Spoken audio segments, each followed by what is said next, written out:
Marcus POV. Madaling araw na nang lumabas ako ng aking kwarto dahil bigla akong nauhaw.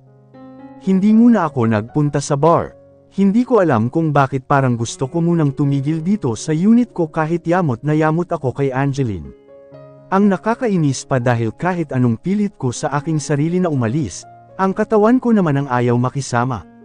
Ang ending na natili akong nakatunganga sa laptop ko habang pinagmamasdan ang nakamonitor na TV sa bawat sulok ng unit ko walang taong pasalabayboy sa labas, sa sala, sa kusina kaya mas lalo akong nayamot. Pagkalabas ko ng kwarto sa kusina agad ako dumiretso. Hinayaan kong bukas ang pintuan sa aking kwarto dahil balak ko na bumalik din agad pagkatapos kong kumuha ng beer kaso nagtagal pa ako sa bar counter nang makita kong may pagkain na natatakpan sa lamesa. Nilingon ko muna ang gawin ng kwarto ni Angeline bago ako pumunta sa lamesa. May niluto pala siya. Nakita kong parang wala pang bawas ang niluto niyang chop suey. Natakam ako kaya dali-dali akong kumuha ng plato at saka kutsara. Nilingon ko din ang direksyon ng rice cooker. Baka naman may sinain kaya binuksan ko rin agad. Bumungad sa akin ang walang kabawas-bawas na kanin. Nangunot tuloy ang noo ko. Nagsaing siya at nagluto pero hindi siya kumain. Nag-aaksaya ba siya? Nakadalawang beses akong bumulos ng kanin. Halos nagmatira na rin ang pang-ulam nang mapagtanto kung busog na ako at hindi na kaya pang tumayo. Nawala na tuloy ang gana kong uminom ng beer kaya nawala na ang lamig niyon. Hindi ako nag-iwan ng bakas. Hinugasan ko lahat ng mga ginamit ko. Pero yung Tupperware na pinaglagyan ng gulay, itinapon ko na sa basurahan. Plastic Tupperware yun at hindi ako nag-uulit ng paggamit ng mga ganong klaseng bagay kaya tinatapon ko rin agad yun. Yung kanin naman ay kakaunti na lang ang tira kaya binalot ko yun sa plastic wrap sa kanilagay sa ref. Kumuha ulit ako sa ref ng panibagong beer bago ibinalik ang una kong kinuha. Bago ako pumasok sa kwarto, tinignan ko pa muna ang kwarto niya. Nakapatay na ang ilaw nang tignan ko ang ilalim ng pintuan. Wala na akong nakikita na refleksyon ng liwanag mula sa siwang kaya baka nga tulog na siya. Mabuti naman kung ganun dahil kung hindi baka mapasok ko siya para gawin ang binabalak ko. Galit pa rin ako sa kanya dahil sa mga sinabi niya sa akin kanina. Nagtitimpi lang din ako kaya nagkulong din ako sa kwarto. Saan siya kumukuha ng lakas ng loob na pagsabihan ako ng ganun? Ang lakas naman ng loob niya para ikumpara ako sa mga dati niyang kahalikan and for God's sake, hindi niya alam na nagtitimpi lang ako sa kanya. Baka pag pinaramdam ko sa kanya ang pagiging marahas ko, baka tulog na siya, nararamdaman niya pa rin ang sakit dulot ng ginawa ko. I will keep restraining myself for now. May mga bagay akong dapat pang malaman kaya hindi ko siya pwedeng harasin. Hindi man kaaya-aya na gawin yun pero legal kaming mag-asawa kahit sa papel lang naman, talaga umiiral yun. Gumawa siya ng bagay na ikakasira ng buhay ko kaya ibabalik ko yun sa kanya. Sa ngayon, pakikiramdam ko siya. Matanda na ako para yutuan pa ulit ng kagaya niya. Ngayon, hindi na ako papayag. Kailangan kong malaman kung nagsasabi siya ng totoo tungkol sa nangyari sa amin kuno. Naningkit ang mga mata ko matapos kong lagukin ang beer. If she's having her period now, it means she's not pregnant, right? Parang gago kung tanong sa kaharap kong lata. Nababaliw na yata ako dahil pati ang lata ng beer ay kinakausap ko. Ang gago ko talaga. Iritado akong tumayo para itapon sa basurahan ang lata ng beer na kakaubos ko lang inumin pero nang akmang tatalikod na ako sa pintuan namang makita kong may anino na gumagalaw mula sa labas ng aking kwarto. Bukas ang dim light na nasa sala kaya kitang-kita sa siwang ng pintuan ko kung mayroong tao sa labas. Ilang sandali pa akong tumayo sa tapat ng aking pintuan. Pinakikiramdaman ko kung may tao pa sa labas. Nang 5 minuto na ang lumipas, saka ko napagpasyahan na buksan ang pintuan. Nakapatay na ang dim light sa sala. Wala nang tao. Binalingan ko ang kabilang kwarto at nakasarado pa rin ang pintuan. Kunot ang noo ko nang bumalik papasok sa loob ng aking kwarto pero sumili sa paningin ko ang isang sticky notes na nakadikit sa labas ng pinto. Na-curious ako kaya tinanggal ko yun sa pagkakadikit. Kung hindi mo kayang sikmurain na kainin ang niluluto ko, wag mo naman itapon dahil ako ang kakainin nun. Aksyado ka sa pagkain palibhas sa mayaman ka. Hindi ka marunong manghinayang sir. Mas lalo nang nagsalubong ang aking mga kilay habang kunot na kunot ang aking noo dahil sa nabasa ko. Paano niya nasabi na itinapon ko halos nagmatira nga yung gulay dahil sa sobrang gutom ko? Is she really like that? May sapak ba siya sa ulo? Can't believe na pagbintangan ako sa sarili kong pamamahay. Halos mapunggal ang ulo ko kakailing nang bumalik ako sa loob ng kwarto ko. Talagang sinusubok niya ang pasensya ko. Kung dati ang sarap ng buhay ko dito kahit mag-isa lang ako dito sa unit pero simula nang dumating si Angeline, parang palagi na lang ako nababarino. Palagi na lang ako stress. Para akong nakikipag-away palagi sa bata. She is messing around and pestering me. 2 taon ang kontrata namin at ngayon palang parang susuko na ako. Baka kung makakaabot man ako ng 2 taon, sigurado pagtatawanan lang ako ng mga kaibigan ko dahil sa pag-iiba ng hitsura ko. Konsumisyon ang kaakibat ko habang nandito sa pewder ko si Angeline. I can't stand her if she continues being childish. Sakit siya ulo ko. Natulog akong yamot na yamot. Paggising ko kinabukasan, wala pa rin tao sa labas nang lumabas ako. Sinilip ko ang orasan at alas 9 na ng umaga. Nakaligo na ako at paalis na. Binalingan ko ang kwarto ni Angeline bago pinahit ang doorknob pero nagulat ako nang bumungad siya sa akin pagkabukas ko ng pinto. Salubong na naman agad ang mga kilay ko. She's going outside again. Ang tigas ng ulo. Kakabilin ko lang kahapon na huwag siyang lumabas but look at her. Kara-rating niya lang galing sa labas. Wala pang 3 minuto nang umalis ako. Hindi kita nilayasan at nakita mo namang nasa harapan mo na ako ngayon. Bumili lang talaga ako ng napkin ko, sir. Sunod-sunod niyang sabi bago ako nilampasan para pumasok sa loob ng unit. Naningkit na lang ang mga mata ko dahil hindi pa ako nakakapagsalita ng isa, siya naman ay nakasampu na agad. She is hard-headed. Anas ko nang tuluyan ng makalabas ng unit ko. Hindi ko na nagawang magpaalam sa kanya dahil alam na naman niya ang gagawin niya. Mamuhay siya ngayon ng matiwasay sa unit ko. Boss, tugon agad ni Trisha nang masagot ang tawag ko. Nasa biyahe na ako papunta sa bar. Nasan ka? Supermarket. Bakit boss? Mabilis niyang sagot. Tamang-tama kung ganun. Usually kapag ganitong oras ay nasa supermarket talaga si Trisha. Bumibili siya ng mga stocks na wala na sa bar. Bumili ka dyan ng 5 dosenang, hindi ko agad masambat ang lintek na salita yun. 5 dosenang ano? Dugtong ni Trisha, iritado akong bumuga ng hangin. 5 dosenang napkin, mabilis kong sambit. Narinig ko kung paano napaubo si Trisha sa kabilang linya pero hindi ko siya inintindi. When you buy it, bring it to my unit. Sa labas mo lang ng pintuan iwanan. And make sure na mag-doorbell ka bago ka umalis, dugtong ko bago ko napagpasyahang patayin ang tawag. Alam kong nagtataka na si Trisha sa oras na yon. At tignan ko na lang kung lalabas pa si Angeline kapag nakita niya ang 12-dosenang mga napkin na yon. Angeline's POV. Mabuti na lang at nakalabas na ako ng banyo nang marinig kong may sunod-sunod na nag-doorbell. Nagtataka pa ako kung sino ang nasa labas pero dahil kakaalis lang ni Sir Marcus kaya naisip ko na baka siya ang sunod suroid na nagdo-doorbell. Baka may naiwanan siya, pero bakit naman siya magdo-doorbell pa kung kaya naman niyang ilapat sa screen ng biometric ang nakarehistro niyang daliri. Basic.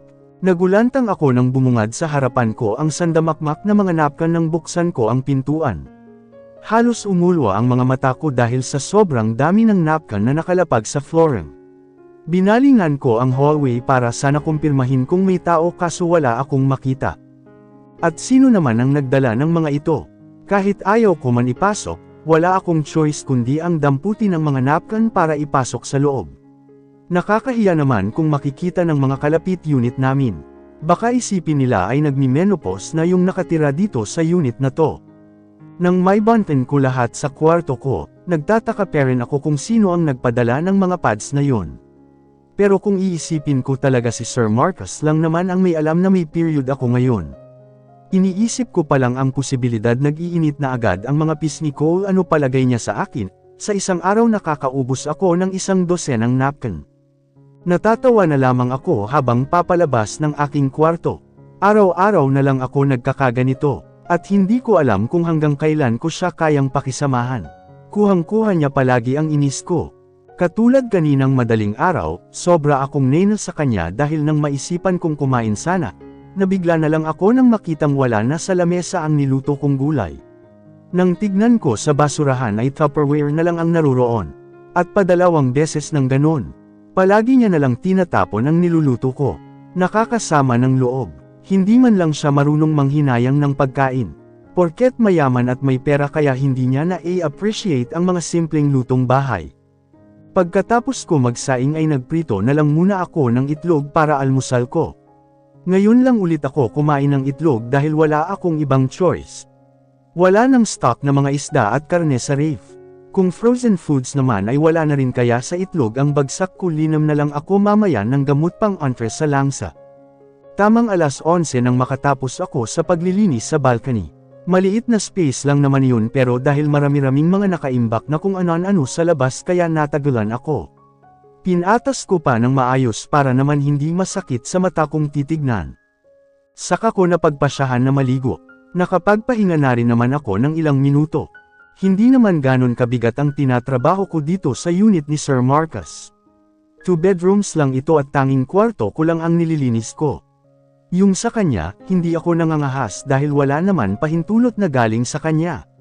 Yung sala naman ay maliit lang din ang space. Kayang-kaya linisin ng 5 minuto lamang. Ang bar counter at kusina ay konektado na kaya carry din walisan at iMac. Hindi to studio type unit kundi pang family na kung tutuusin. Patay, kabado kong honest nang makita ang iilang pantal na nasa mga hita ko at unti-unti nang lumalaki. Kaya pala parang nangangati na ako kanina kaya akala ko dahil lang sa alikabok. Binilisan ko ang pagligo. Nang matapos ay mabilis akong nagtapis ng tuwalya at napagpasyahan na hindi na muna magbibihis. Kailangan kong makainom ng gamot dahil kumakalat na rin sa mukha ko ang mga pantal-pantal. Allergic ako sa malalangsa simula bata pa lang ako. Shit, malutong akong nagmura nang wala akong makita na gamot. Kabado kong hinulwat ang mga nakalagay sa loob ng pouch ko. Tanda ko may isang tablet pa akong nakita dito. Wala sa sariling sabi ko habang hindi na magkaintindihan sa paghahanap. Hindi ko natuloy magawang tuyuan ang aking buhok dahil sa katarantahan. Ang bilis naman ng epekto ng pangangati. Hindi ko naman kasi alam na wala na akong reserbang gamot. E di sana nagtiis na ako sa toyo at mantika kaysa sa mag-ulam ng itlog. Hindi ko alam kung ano ang gagawin ko. Nang silipin ko sa salamin ng hitsura ko, nakita kong kumakalat na ang pamumula. Unti-unti na ring nag-iinit ang buong mukha ko dulot ng pangangati. Baka sa kusina may mga gamot si Sir Marcus. Kausap ko sa aking sarili saka lumabas ng aking kwarto. Hindi ko pa talaga makuhang magbihis. Hinayaan ko muna na nakatapis lang ako dahil alam ko naman na walang ibang tao sa unit kundi ako lang. Nang makarating sa kusina, isa-isa kong binuksan ang mga kabinet. Nakahinga ako ng malalim nang makita ko ang isang box na may nakasulat na medicines kit. Nabuhayan ako ng loob. Agad kong dinampot ang box at binuksan. Kumpleto ang bawat klase ng gamot. Isang klase lang ang kailangan ko. Hindi ako nabigo nang magkita ako ng gamot sa allergy. 2 tablet pa kaya napangiti ako. Hindi pa expired nang tignan ko ang expiration date. Kaagad kong ininom ang tablet at hindi na ibinalik sa loob ng boy ang isang table task. Uminom pa ulit ako ng tubig dahil sa pagkauhaw parang nakahinga ako ng maluwag nang makainom ng gamot. Thank you, Lord, Sir. Gulat na gulat ako nang makita ko si Sir Marcus nang pumihit ako. Parang bumalik ang pag-iinit ng aking pisngi nang makita siya kung paano suyurin ng kanyang paningin ang kabuuan ko. Niyuko ko agad ang sarili ko at napapikit na lang ako nang mapagtanto kung nakatapis lang pala ako. Halos sumisilay na rin ang cleavage ko dahil sa sobrang higpit ng pag-ipit ko ng tuwalya. Tumikim siya bago iniwas-iwas ang paningin. What are you doing here? Hindi ba't kusina to at hindi kwarto mo? Boses pamimiloso po ang pagkakasabi niya. Panandalian lang din siya na tumingin sa aking mga mata pero kalaunan ay umiwas ulit ng paningin. Napalunok ako habang maipit na nakakapit sa lelayan ng tuwalya na nakatapis sa akin. Nakita ko rin kung paano niya iritadong kinalas ang 2 butones sa itaas ng suot niyang polo. Kasi naghanap ako ng gamot. Nauutol kong sagot. May pagtataka siyang tumingin sa akin. What medicine? Tanong niya. Hindi ako sumagot dahil kusa ko na lang ibinuka ang palad ko kung saan naro ng isang gamot na itinabi ko kanina. Para siyang nabuhayan. Rinig na rinig ko ang paghinga niya maluwag nang makita ang gamot sa palad ko at nang makita kong akmo niyang dadamputin sa aking palad ang gamot, kaagad ko namang isinarado ang palad ko. Naningkit ang kanyang mga mata. Hindi niya pwedeng kunin. Reserba ko ito para mamaya. Akin na, seryoso niyang sabi. Umiling-iling ako bago umurong ng isa. Hindi ko alam kung bakit niya kinukuha ang gamot kaya lumayo ako sa kanya kaso bawat urong ko ay siya namang pag-abante niya hanggang sa maramdaman ko na lang na nakasandal na ako sa edge ng sink. Kinorner niya ako. Nakatukod ang dalawa niyang mga kamay sa bawat tagiliran ko. Kabado tuloy ako kaya nakagat ko ang aking ibabang labi. Akin na ang gamot. Walang kakurap-kurap ang kanyang mga mata habang nagsasalita. Ang sakit ng mga tinginan niya at umaarangkada na naman ang pagkatupok ko na palunok ako bago lihim na kinuyam ang aking mga kamay. Iinuman ko pa to mamaya, sir. I don't care. Ibibigay mo sa akin ang gamot or else bumaba ang paningin niya papunta sa aking nigalabi na kagat-kagat ko parent. Hahalikan kita hanggang sa kapusan ka nang. Hindi po ba pwedeng bumili ka na lang kung kailangan mo hindi ko natapos ang pangangatwiran ko nang sakupin niya nang walang sabi ang mga labi ko. Namilog ang mga mata ko habang mahigpit na nakakuyom ang aking mga kamay dahil hindi ko alam kung paano magprotesta. Lumalim ang mga halik niya hanggang sa napapikit na lang ako. Naramdaman ko ang paghapit niya sa akin palapit sa kanyang katawan. Para akong tuod na basta na lang din nagpatangay. Hindi ko namamalayan na tumutugon na ako sa mga halik niya. Nang lalambot ako dahilan para mawalan ako ng lakas na higpitan ang pagkuyong ko sa aking mga kamay. Naramdaman ko ang pagbaybay ng mga kamay niya paitaas ng aking mga balikat. Pansamantalang tumigil doon bago ulit sunod-sunod na humalik sa akin. Kalaunan ay naramdaman ko ulit ang paggapang ng mga kamay niya papunta sa aking mga braso. Nakakapanindig balahibo ang bawat haplos niyang may hatid na kilati. Lumalim pa ng lumalim ang halikan namin ni Sir Marcus habang pinakikiramdaman ko ang bawat diin ng katawan niya sa katawan ko. Dahil sa pagkalunod sa mga halik niya hindi ko namalayan na nakuha na pala niya ang gamot na kuyong-kuyong ko. At sa puntong iyon napamulat ako nang siya mismo ang tumigil sa panghahalik. Got it, sambit niya bago dinala sa kanyang bibig ang tabletas ng gamot. Nalunok niya ang gamot na hindi man lang umiinom ng tubig. Hindi ako makapaniwala na kaya niya akong halikan para lamang makuha ang gusto niyang kunin. Dahil doon naningkit ang aking mga at nakaramdam ako ng pagkairita. Next time, wag ka nang magpakatigas dahil kayang-kaya kong kunin ang gusto ko kahit sa simpleng halik ko lang. Proud niyang paninirman. Hindi ako nakaimik bagkus napaawang na lang ang bibig ko. Simpleng halik pa yun. Parang malalagutan na nga ako ng hininga dahil sa malalim niyang panghahalik. Go into your room and get dressed, Angeline. Utos niya bago ako tinalikuran at dumiretso sa paglabas ng pintuan na parang walang nangyari.